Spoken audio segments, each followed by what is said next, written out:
What do you do when you're not sure? That's the topic of my sermon today. Last year, when President Kennedy was assassinated, who among us did not experience the most profound disorientation, despair? Which way? What now? What do I say to my kids? What do I tell myself? It was a time of people sitting together, bound together by a common feeling of hopelessness. But think of that.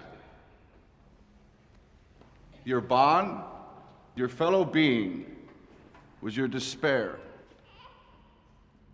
It was a public experience. It was awful. But we were in it together.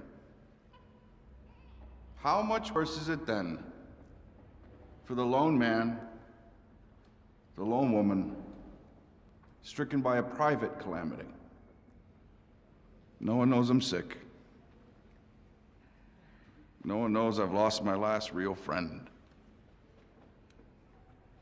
No one knows I've done something wrong. Imagine the isolation. You see the world as through a window. On one side of the glass, happy, untroubled people, and on the other side, you.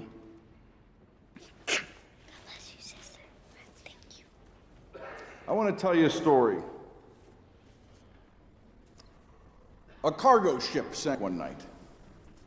It caught fire and went down. And only this one sailor survived.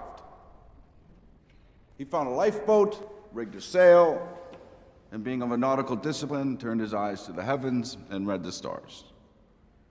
He set a course for his home and, exhausted, fell asleep. Clouds rolled in. For the next 20 nights, he could no longer see the stars.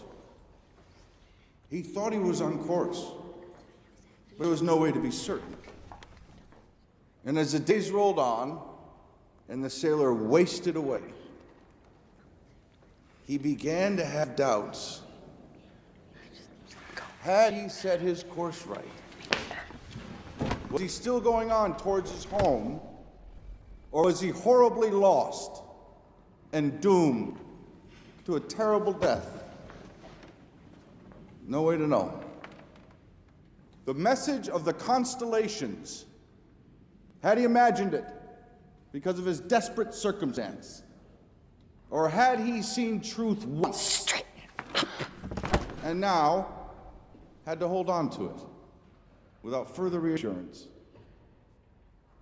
There are those of you in church today who know exactly the crisis of faith I describe. And I want to say to you, doubt can be a bond as powerful and sustaining as certainty. When you are lost, you are not alone.